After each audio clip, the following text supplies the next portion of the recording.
Japanese women met their first Black American soldier after war. Their reaction was speechless. The ship's metal hull groaned against the wooden dock, and I gripped the railing tighter, my knuckles white with tension. After weeks at sea, Angel Island loomed before us, a mass of green rising from the calm waters of the bay. The afternoon sun cast long shadows across the dock where American soldiers waited, their uniforms crisp and their rifles held at ease. My stomach churned, but not from the gentle rocking of the boat. The stories we'd heard about American brutality echoed in my mind. I glanced at the other women around me, some young like Aiko, barely 20, others with strands of gray in their hair like Mrs. Yamamoto. All of us shared the same haunted look, the same uncertainty about what awaited us. "Move forward, please," called out one of the American soldiers in broken Japanese. His voice was surprisingly gentle, nothing like the harsh barking we'd expected. Still, I hesitated, my feet refusing to move until Mrs. Yamamoto touched my elbow. "We must be brave, Michiko-san," she whispered, though I could hear the tremor in her voice. One by one, we filed down the gangplank. My legs felt weak after so many days at sea, and I stumbled slightly. To my surprise, a soldier reached out to steady me. I flinched, but his touch was light, respectful. He quickly withdrew his hand once I regained my balance. "This way, ladies." Another soldier directed us toward a long wooden building. The path was clear, well-maintained. No mud, no obstacles to humiliate us. This wasn't what we'd been told to expect. Inside the barracks, clean bedding waited on neat rows of cots. A soldier handed each of us a bundle containing basic supplies: soap, a towel, a change of clothes. I held mine close to my chest, confused by this simple act of decency. "Please eat," the first soldier said, gesturing to tables where bowls of steaming food waited. The smell of properly cooked rice and vegetables made my mouth water. How long had it been since we'd had a real meal? Aiko gasped beside me. "Look at the portions," she whispered. Indeed, the bowls were filled generously, nothing like the meager rations we'd expected as prisoners. We sat cautiously, no one daring to be the first to eat. The soldiers maintained a respectful distance, but their presence wasn't threatening. Some even smiled encouragingly. I watched as Mrs. Yamamoto finally lifted her spoon with trembling hands. The rest of us followed suit. The food was simple but well prepared. With each bite, I felt my strength returning, though my mind struggled to reconcile this treatment with everything we'd been told about American soldiers. Where was the cruelty? The humiliation? As the sun began to set, casting orange light through the barrack windows, we were shown to our beds. The cots were narrow but comfortable, with real blankets and pillows. Exhaustion began to overcome my fear and confusion. "Perhaps," Aiko whispered from the next cot. "Perhaps the stories were wrong?" I didn't answer. My mind was too full of questions, too heavy with the weight of this unexpected kindness. Around me, I could hear the other women settling in, their breathing gradually evening out as sleep claimed them one by one. The night grew darker, and despite my determination to stay alert, to remain vigilant, my eyes grew heavy. The gentle sound of waves against the shore drifted through the windows, and finally, I too surrendered to sleep. "Before you continue listening, please let me know where in the world are you watching from today." Now back to the story. The morning sun peeks through the barracks windows, casting long shadows across my thin blanket. I've barely slept, my mind still churning with thoughts of home and uncertainty about our fate here. The American guards had been unexpectedly kind yesterday, but I know better than to trust first impressions. A sharp whistle pierces the air. "Assembly time," calls one of the guards in broken Japanese. I straighten my wrinkled clothes as best I can and join the other women filing outside. The morning air is crisp, carrying the salty scent of the bay. We line up as instructed, shoulder to shoulder, just as we'd done back home during air raid drills. Whispers ripple through our ranks. "A new officer," someone murmurs behind me. "They say he's arriving today." I keep my eyes forward, maintaining the discipline I learned as a soldier's wife. Whatever comes, we must face it with dignity. That's when I see him. My breath catches in my throat. The soldier walking toward us is unlike any I've ever seen. His skin is dark as night, yet he wears an American sergeant's uniform with unmistakable authority. My mind races back to the propaganda posters, the whispered stories about savage Black American soldiers. But this man's movements are measured, careful. His expression is gentle, though his posture speaks of strength. "Sergeant Freeman," one of the guards announces, gesturing to the black soldier. Around me, the other women shift uncomfortably. Yuki, standing beside me, takes a small step backward. I want to appear strong, but I can't help lowering my gaze when Sergeant Freeman approaches our line. "Good morning, ladies," he says in clear, carefully pronounced English. His voice is deep but soft, like distant thunder without the threat of storm. "I hope you all rested well." I risk a glance up. His eyes meet mine for a moment, and I'm startled by the kindness I see there. It doesn't match anything I've been taught to expect. He moves down the line, greeting each woman individually, showing the same respect to all. Some of my fellow prisoners barely manage to nod, while others stare openly, their confusion plain on their faces. The sergeant begins explaining the day's schedule through an interpreter. His gestures are calm, his manner professional, yet I can't shake the strangeness of it all. How can this man, who our propaganda painted as barely human, conduct himself with such dignity? The dissonance makes my head spin. When he finishes speaking, Sergeant Freeman supervises as we're led to the mess hall for breakfast. I watch as he helps an elderly woman who stumbles, steadying her with gentle hands. The woman's face flushes with embarrassment, but he pretends not to notice her discomfort, simply ensuring she's stable before stepping back. Now we sit at the long tables, bowls of hot rice porridge before us. The food smells good, but I can barely focus on it. Around me, the other women shoot furtive glances at our new sergeant, who stands near the door, speaking quietly with another guard. I can feel the tension in the air, thick as morning fog. We've been taught to fear these people, to see them as beneath us. Yet here he is, treating us with more humanity than we expected from any American. I stir my porridge, my appetite gone. Everything I thought I knew feels suddenly uncertain, like sand shifting beneath my feet. I watch Sergeant Freeman from behind a row of laundry, my hands mechanically wringing out the wet clothes while my eyes follow his movements. It's been 5 days since he arrived, and each morning unfolds the same way. He walks through the camp with measured steps, stopping to check on everyone's well-being. "Good morning, ladies," he says in his deep, gentle voice. "I trust you slept well?" Some of the women nod hesitantly. Others, like me, keep our heads down, but I can't help stealing glances at him throughout the day. His kindness confuses me. Where is the savage behavior we were warned about? Where is the cruelty we were told to expect? Today, he helps old Mrs. Yamamoto carry her bucket of water when her arthritis acts up. Yesterday, he made sure young Keiko got an extra blanket when she was shivering during morning roll call. These small acts of kindness chip away at the walls I've built around my heart. During lunch, I sit with Fumiko and Yuki, picking at my rice with my chopsticks. The portion is generous. Another surprise. "He's different from what we expected," Fumiko whispers, her eyes darting toward Freeman as he supervises the meal distribution. "He's still the enemy," I reply automatically, but the words feel hollow in my mouth. My thoughts drift to the propaganda posters I saw back home, the terrible stories we were told about American soldiers, especially the black ones. But Freeman's actions tell a different story. He speaks softly, maintains a respectful distance, and treats us with dignity. It makes no sense. The afternoon sun beats down as I struggle with a particularly heavy load of sheets. My arms ache, and sweat trickles down my back. I've been at it for hours, and fatigue makes my movements clumsy. As I reach for another sheet, my foot catches on the edge of the washtub.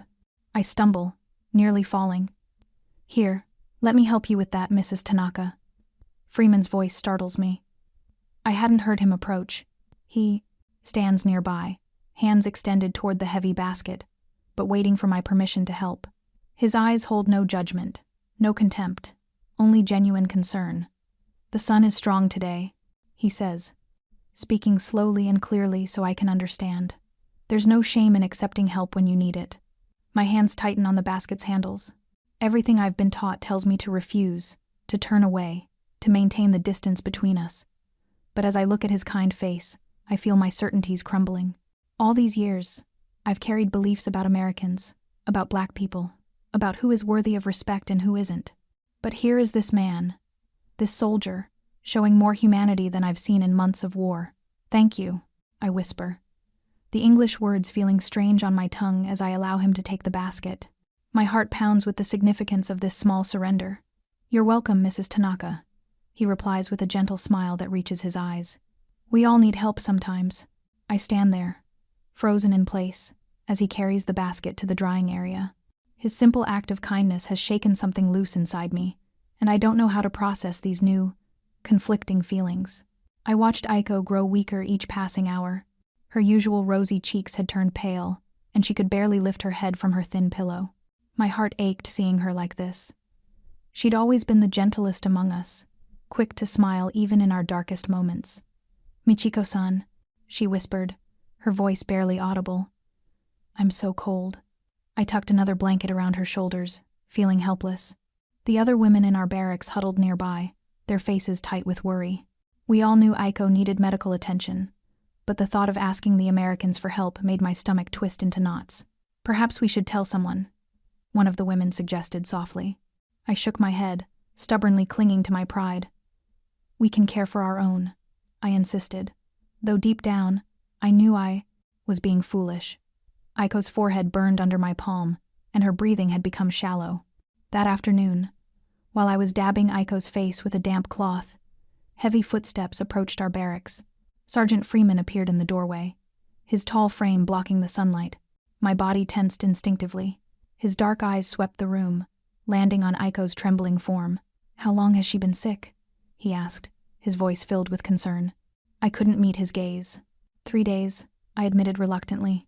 He moved closer, and I had to fight the urge to step between him and Aiko. To my surprise, he knelt beside her cot with gentle movements, as if trying not to frighten a wounded animal. He pressed the back of his hand to her forehead, his brow furrowing. "She needs immediate medical attention," he said firmly. Before I could protest, he added, "I'll carry her." My mouth fell open as he carefully slid his arms under Aiko's slight frame. She looked like a child in his embrace, her head resting against his broad chest. Something inside me cracked at the sight.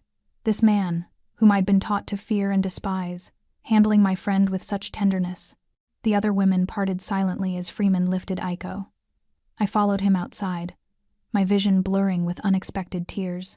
The afternoon sun cast his shadow long across the ground as he walked steadily toward the medical center, careful not to jostle his precious cargo. My feet moved automatically, trailing behind him. Each step seemed to chip away at the wall of prejudice I'd built around my heart. I thought of all the stories I'd heard about American soldiers, about Black Americans in particular. None of them had prepared me for this moment, watching a man I'd been conditioned to hate show more humanity than I'd witnessed in months. Aiko stirred slightly in his arms, and Freeman murmured something soothing to her in English. Though I couldn't understand his words, their gentleness was unmistakable. Tears spilled down my cheeks, and I quickly wiped them away with my sleeve. At the medical center, Freeman carefully laid Aiko on a clean bed. The nurse immediately began checking her vital signs.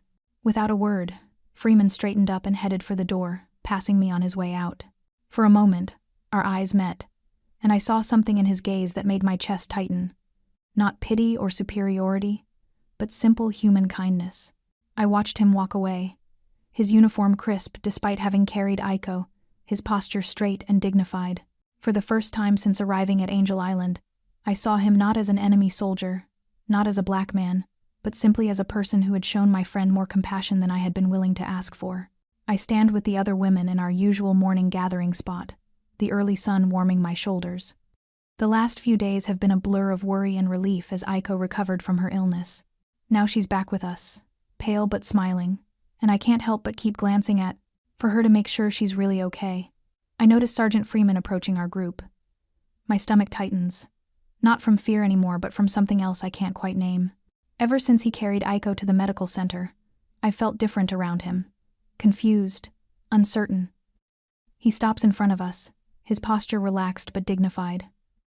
"Good morning, ladies," he says in his gentle way. "I was hoping we could talk for a few minutes." We exchange glances, but none of us moves away.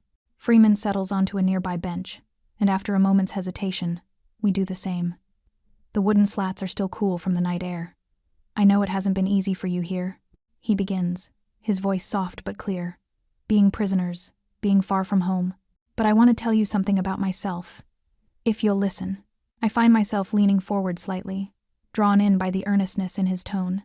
"Back home, in America, I'm not always treated much better than a prisoner myself," he says, "and the pain in home." His voice makes my chest tighten. "I've been spat at, cursed at, told I'm less than human, all because of the color of my skin. Even in this uniform, Serving my country, I'm forced to use different facilities than white soldiers. I eat in different mess halls, train in segregated units. My eyes widen. I had no idea. We all believed America was unified in its hatred of us, but here was evidence of deep divisions within their own ranks. When I first joined the army, Freeman continues, I was angry, bitter. I looked at white soldiers and saw enemies.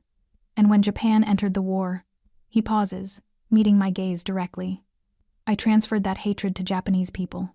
It was easier to hate than to understand. A lump forms in my throat. His words mirror my own feelings so precisely it's startling. But then I realize something. Hate is taught. It's learned. And what's learned can be unlearned. His hands resting on his knees clench slightly. I had to ask myself, was I any better than those who looked down on me if I did the same to others? The morning breeze carries the salt smell from the bay, and somewhere a seabird calls. I'm barely breathing, caught up in his words. Each of us has known pain, Freeman says. Each of us has felt the sting of being judged, being feared, being hated for what we are rather than who we are. He looks at each of us in turn. But we can choose to break that cycle. We can choose to see each other as human beings first. My vision blurs with unexpected tears. All this time, I've been so wrapped up in my own suffering, my own prejudices, that I never considered the struggles of others, especially not those of this man who has shown us nothing but kindness. I look at Freeman, really look at him, and for the first time, I don't see an American soldier or a black man. I see someone who understands what it means to be judged, to be feared, to be hated. I see someone who chose compassion over bitterness. And in that moment, something shifts inside me, like ice breaking up in spring. I sit at the wooden table in the mess hall, my hands folded tightly in my lap. The room feels different today, warmer somehow, with the afternoon sun streaming through the windows and the smell of cooking food filling the air. Sergeant Freeman arranged this shared meal, and now here we are, face to face with our captors. My eyes drift to the spread before us. There are familiar dishes, rice balls, and pickled vegetables that remind me of home, alongside unfamiliar American foods. The contrast makes my throat tight with emotion. Please, help yourselves, Sergeant Freeman says, his deep voice gentle as always. He sits across from me, and I notice how he makes sure to meet each of our eyes with a kind smile. Aiko, still pale from her recent illness, but recovering well thanks to Freeman's help, is the first to reach for the food. Her hand trembles slightly as she serves herself some rice. The American soldier next to her, Johnson, I think his name is, passes her a bowl of stew with a friendly nod. I watch as Freeman takes a small portion of everything, treating our Japanese dishes with the same respect as the American ones. This reminds me of my mama's cooking, he says, tasting the pickled vegetables. She used to pickle everything from our garden back home in Georgia. Your mother grows vegetables? I ask before I can stop myself. It's the first time I've directly addressed him outside of necessary communication. Freeman's face lights up. Yes, ma'am. She has the greenest thumb in all of Clayton County. Even grows sweet potatoes bigger than your fist. He holds up his large hand to demonstrate, and unexpectedly, several of us laugh. The sound of our laughter seems to break something in the air. Suddenly, Yuki, who rarely speaks, asks about American gardens. Soon, we're all talking about growing things. Vegetables, flowers, the differences between Japanese and American farming methods. What else does your mother grow? I find myself asking. The words come easier now, my English practice from before the war returning slowly. Freeman tells us about his mother's tomatoes, about helping her in the garden as a boy. His voice carries warmth and love when he speaks of home, and I recognize that feeling. It's the same way I sound when I talk about my own family. As we eat, Freeman asks us about our families too, not as an interrogator, but as someone genuinely interested. When I mention my parents' small shop in Osaka, he leans forward, eager to learn more. There's something disarming about his curiosity, his willingness to see us as people with stories worth hearing. The meal continues, and I notice how the rigid lines between us seem to blur. Yes, we are still prisoners, and they are still our captors. But as we share this food, as we talk about our mother's gardens and our childhood homes, I see something I never expected, humanity reflecting back at me from these faces I once considered enemy. When Private Johnson tells a funny story about his first attempt at cooking, even the most reserved among us can't help but smile. I catch Aiko's eye across the table, and I see in her face the same surprise I feel, that we could find moments of joy here, in this place, with these people. I look down at my nearly empty plate, at the mixture of American and Japanese food, and feel the weight of this moment. These men, these Americans, they're not the monsters we were told about. They're sons, brothers, people who miss their mother's cooking just like we do. I sit alone on my bunk, the thin mattress barely cushioning the metal frame beneath. The barracks walls seem to close in around me, their weathered wooden panels holding silent witness to my inner turmoil. My hands tremble slightly as I fold and refold the corner of my blanket, a nervous habit I've developed since arriving at Angel Island. What would Father think? I whisper to myself, the words bitter on my tongue. The teachings of my childhood echo in my mind, the strict lessons about honor, about knowing one's place, about the inherent superiority of our people. Yet here I am, finding myself moved by the kindness of an American soldier, and a black one at that. The creak of the barracks door draws my attention. Yuki enters, her gentle presence as familiar as a sister's. She's always been the observant one, watching everything with those careful eyes of hers. She settles beside me on the bunk, close enough that our shoulders touch. "You're troubled again, Michiko-san," she says softly. "It's not a question." I nod, unable to meet her gaze. "I don't understand anymore, Yuki. Everything we were taught." My voice trails off as I struggle to find the words. "Sergeant Freeman, he carries Aiko to the medical center without hesitation. He shares meals with us. He treats us with more dignity than—" I stop, the weight of unspoken truths hanging between us. Yuki places her hand over mine, stilling my fidgeting fingers. "Change isn't betrayal, Michiko-san," she says. "The world we knew, the things we believed, perhaps they were not as absolute as we thought. But how can I accept this?" My voice cracks slightly. Every time he helps me with the heavy laundry baskets or offers an extra portion at mealtime, I pause, searching for the right words. I feel ashamed, not of his kindness, but of my own prejudice, of how wrong I was. "We were all wrong," Yuki says simply. "About many things." A commotion outside draws our attention. Through the window, I catch sight of Sergeant Freeman directing some new arrivals. Even now, his movements are measured, his voice calm and reassuring. I watch as he helps an elderly woman with her belongings, showing the same respect he might offer his own grandmother. "I think," Yuki continues, following my gaze, "that sometimes the bravest thing we can do is admit when we were wrong, to allow ourselves to see things differently." Later that afternoon, I'm struggling with a particularly heavy load of supplies when Sergeant Freeman appears, as he often does, to help. I start to step back, that old hesitation rising in my throat. I'm sorry," I say quietly, the English words feeling clumsy on my tongue. For before, when I gesture vaguely, unable to fully express my meaning. But Freeman just smiles, that same gentle smile that has gradually begun to feel familiar. "No need for apologies, Mrs. Tanaka," he says, lifting the crate with practiced ease. "No need at all." His words are simple, but they settle something in my chest. Not completely, but enough that I can breathe a little easier. For now, perhaps that's all I need. I watch as Sergeant Freeman demonstrates how to properly mix cement, his strong hands working the mixture with practiced ease. The morning sun beats down on us as we gather around him, learning the techniques we'll need for building the new storage facility. "Like this," he says, his voice gentle as always. "Not too wet, not too dry. You want it just right." He catches my eye and offers an encouraging smile. My old instincts tell me to look away, but I hold his gaze for a moment longer than usual. The work is hard, harder than anything I've done before. My arms ache from lifting boards and hauling buckets of cement, but Freeman works alongside us, never asking us to do something he wouldn't do himself. When Yuki struggles with a particularly heavy load, he's there immediately, helping her balance the weight. "My father was a construction worker," he tells us during a water break. We sit in the shade of a half-built wall, grateful for the rest. "Taught me everything I know about building." He always said, "Elijah, you build something right. You build it to last." His words stir something in me. I think of my own father, how he taught me about honor and duty, how different our worlds were, yet here we are, working side by side. "My father was a teacher." I find myself saying. The words come out before I can stop them. Freeman turns to me, his expression interested, encouraging. "He taught mathematics in Osaka. Mathematics? Freeman's face lights up. I always loved numbers. They're the same in every language, aren't they?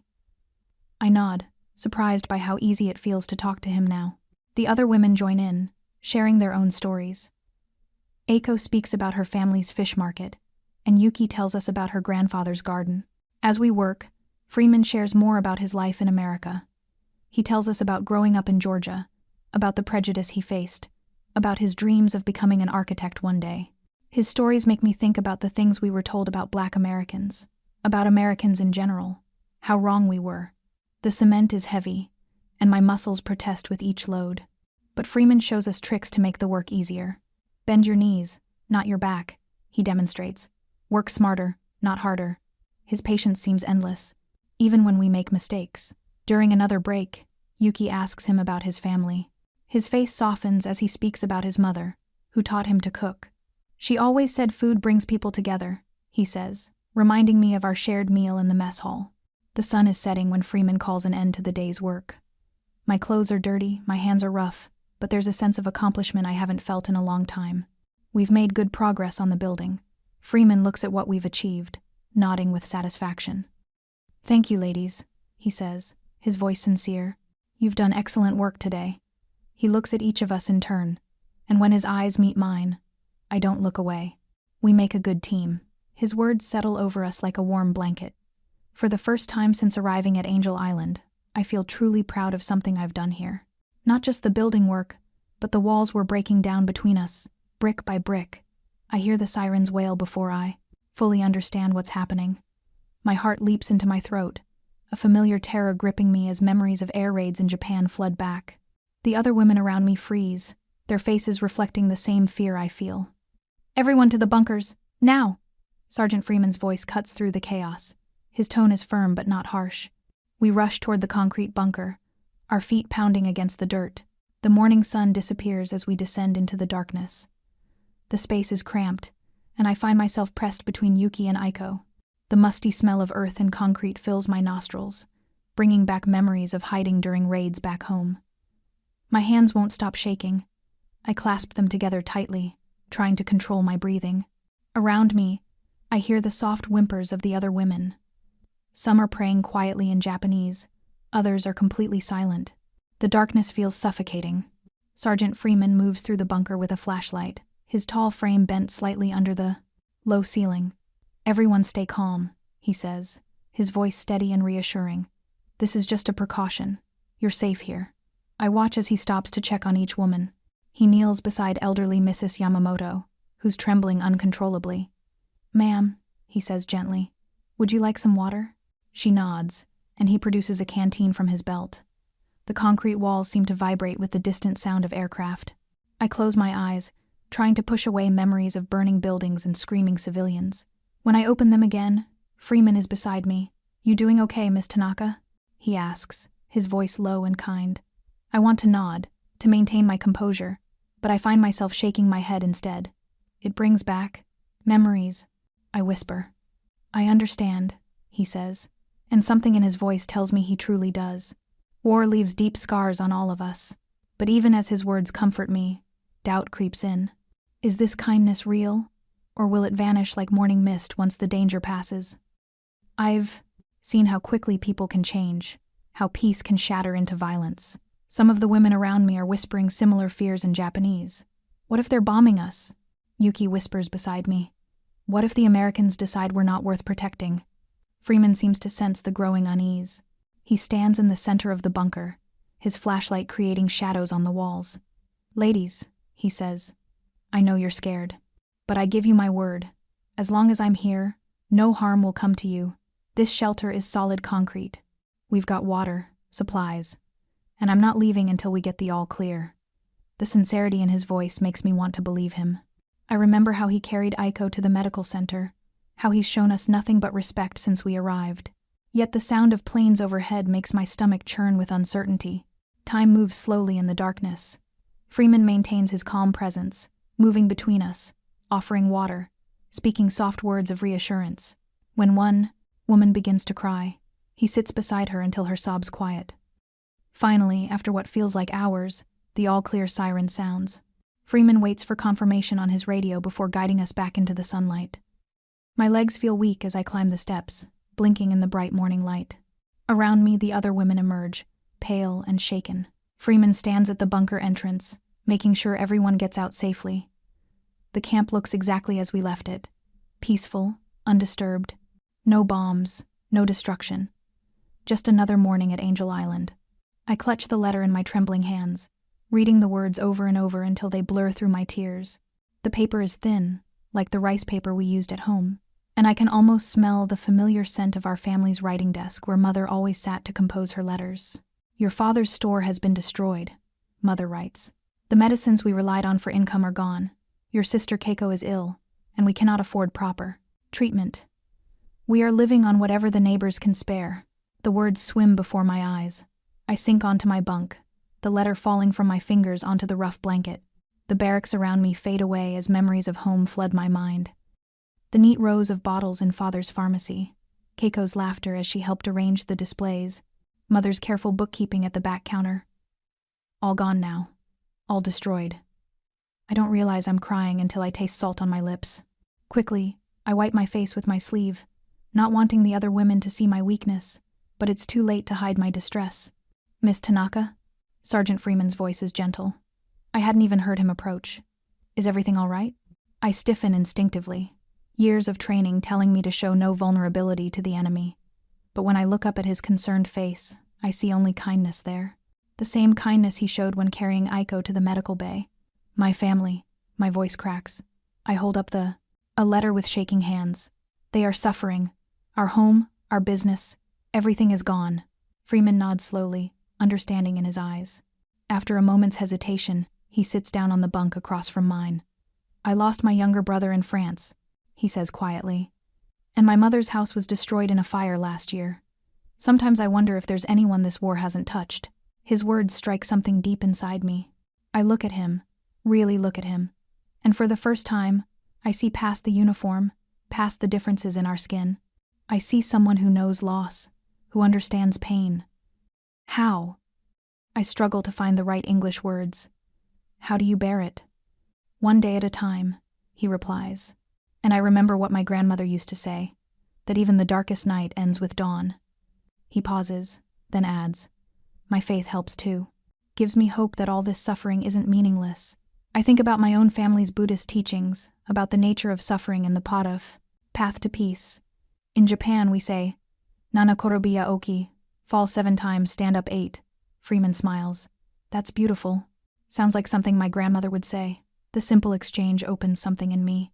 Words begin to pour out, about my family's pharmacy, about Keiko's gentle spirit, about Mother's strength. Freeman listens without judgment, offering quiet words of understanding. As I speak, I realize that the lines I'd drawn in my mind, between Japanese and American, between enemy and friend, are blurring. The war has brought suffering to all sides. The hunger in my family's bellies is no different from the grief in Freeman's eyes when he speaks of his brother. "Thank you," I whisper when I finally fall silent. "For listening." Freeman stands, straightening his uniform. "We're all human beings first, Miss Tanaka. Sometimes we forget that in war, but it's still true." I look down at the letter in my hands, feeling something shift inside me. The pain is still there, but it's different now. Shared, understood, somehow more bearable.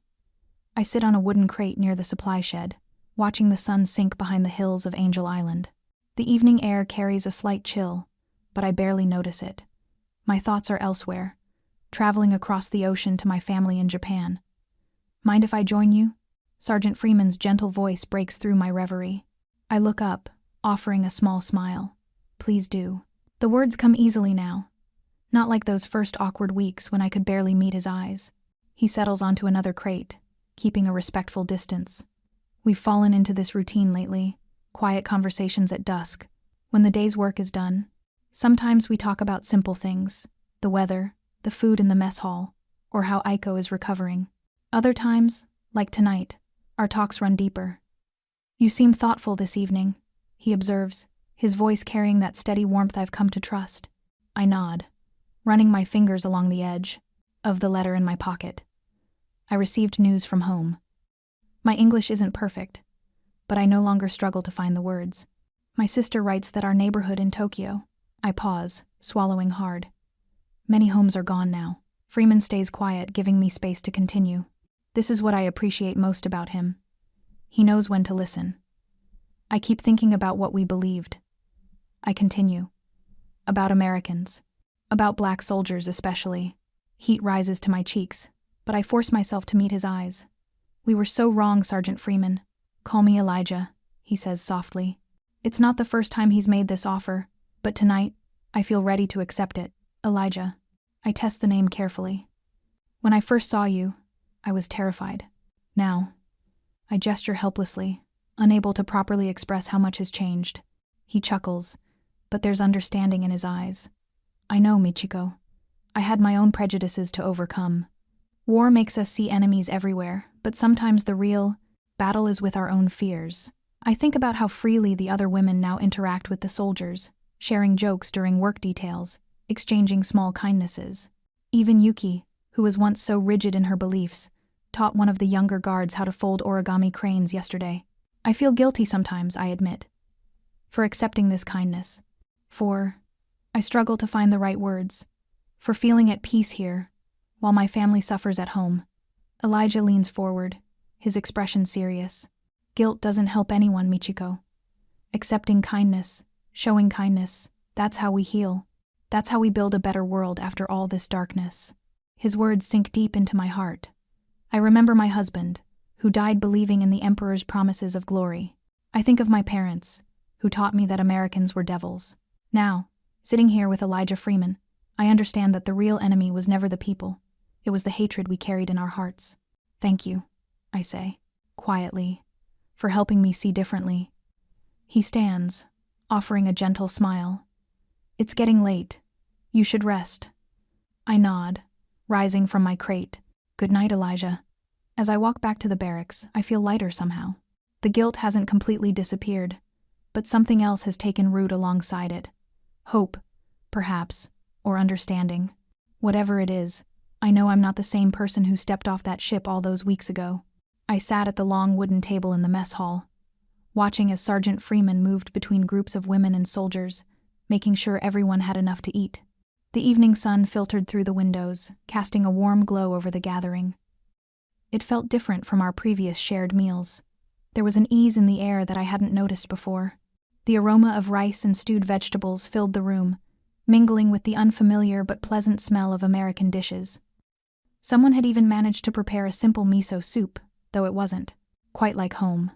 Still, the gesture touched me deeply. May I have everyone's attention? Freeman's voice carried across the room, and conversations quieted. He stood at the head of the table, his posture relaxed but dignified. I found myself straightening in my seat, not out of fear as I once might have, but out of respect. When you all first arrived here, he began, his eyes meeting mine for a moment. There were walls between us, walls built by war, by misunderstanding, by fear. He paused, and I felt my throat tighten as I remembered my own prejudices. But look at us now. I glanced around the room.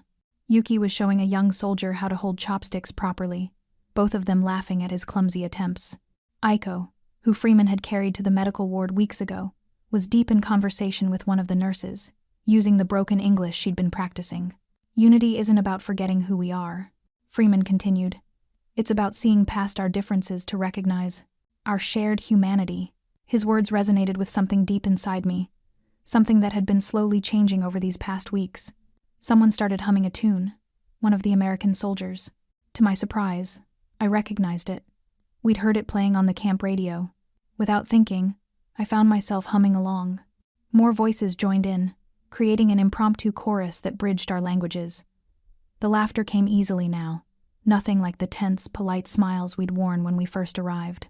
I watched as Freeman sat down among us, no longer the feared enemy soldier, but simply a man who had shown us kindness when we least expected it. More soup? He offered, holding out the ladle. Our eyes met, and I saw in his gentle smile the same truth I'd been slowly discovering. We were all just people, caught in the currents of a war none of us had chosen. Yes, please, I replied in English, the words no longer feeling foreign on my tongue. As he filled my bowl, I remembered how I'd once recoiled from his presence.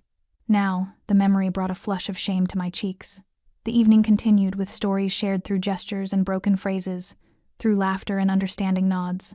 Someone produced a harmonica, and its sweet notes floated through the air, accompanying our meal. The music needed no translation. As I looked around at the faces of both friends and former enemies, I felt something shift inside me, a final wall crumbling away. These weren't our captors anymore. They were people who had shown us that kindness could exist even in the shadow of war. The relief was overwhelming, like setting down a heavy burden I hadn't realized I'd been carrying. In that moment, surrounded by the warmth of shared food and genuine companionship, I finally understood what Freeman had been trying to show us all along. Our shared humanity was stronger than any divide. The morning sun filters through the barracks windows as I fold my blanket, my hands moving mechanically through the familiar routine. My mind keeps returning to the shared meal from a few days ago. How natural it felt to sit with the American soldiers, even laugh with them. The memory still surprises me. Sergeant Freeman appears in the doorway, his tall figure blocking some of the morning light. My hands pause on the blanket. There's something different about his expression today, more serious, yet gentle. "Good morning, ladies," he says, addressing all of us. "I have a request, if you're willing to hear it." We gather around, some sitting on bunks, others standing. The air feels heavy with anticipation. Freeman takes a deep breath before continuing. "I was wondering if you'd be willing to share your stories, your experiences during the war." He looks at each of us in turn. Sometimes talking about what we've been through can help us heal. My chest tightens. Share our stories? The memories I've tried so hard to bury? I glance at the other women. Yuki's eyes are wide with uncertainty. Eiko stares at her hands. "You don't have to," Freeman adds quickly. But I thought, well, I've seen how carrying these burdens alone can weigh on a person. I surprise myself by speaking first. "What exactly do you want to know?" Freeman pulls up a chair, settling in. "Whatever you feel comfortable sharing." The words come slowly at first, like water trickling through a crack. I tell him about my husband, how he died in the early days of the war. About my parents, who still wait for news in our village. The memories flow faster now. The constant fear, the hunger, the sound of bombs falling in the distance. Yuki speaks next, her voice trembling as she describes losing her entire family in a bombing raid. Eiko shares how she watched her hometown burn. One by one, the stories pour out, tales of loss, of terror, of survival. Freeman listens intently, his eyes filled with compassion. When Yuki breaks down crying while describing her little brother's death, he quietly offers her his handkerchief. He doesn't interrupt, doesn't judge. He just listens. "I never thought I'd tell anyone these things," I admit, wiping my own tears. "Especially not an American." Freeman finishes softly. I nod, feeling ashamed, but he just smiles, understanding. "War makes enemies of people who might have been friends in another life," he says. "But it doesn't have to keep us apart forever." As each woman finishes her story, I notice something changing in the room. The air feels lighter somehow, as if the act of speaking our pain has lifted some invisible weight. We've carried these memories like stones in our pockets, but sharing them, even with someone who was once our enemy, has made them easier to bear. Looking around at the tear-stained faces of my fellow prisoners, I realize we're all breathing a little easier. The past isn't gone, it never will be, but somehow, in this moment, it feels less like a wall between us and more like a bridge. Freeman sits, quietly, absorbing our stories with reverence. In his eyes, I see not pity, but genuine understanding. Perhaps he carries his own wartime memories, his own burdens.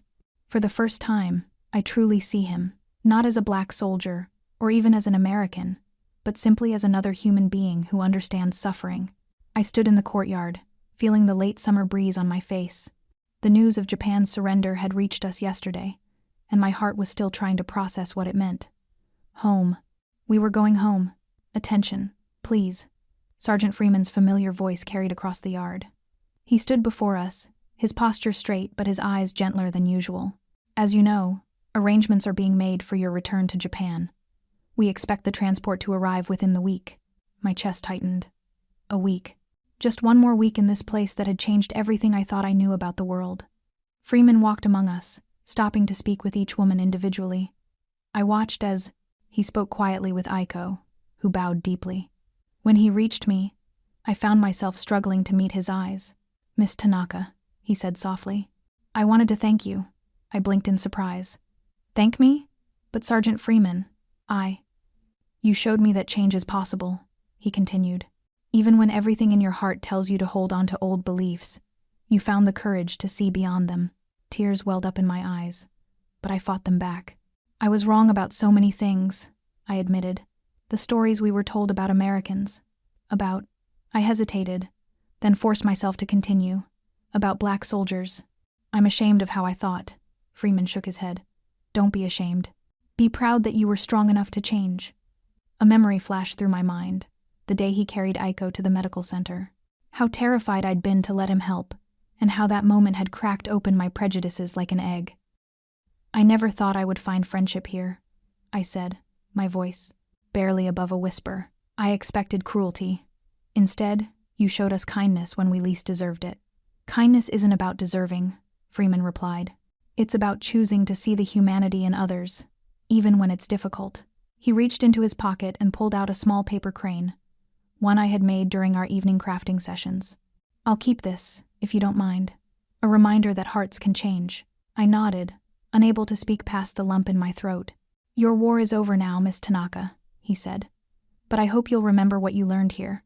About people, about judgment, about seeing beyond what we're taught to believe. I will never forget," I promised. How could I?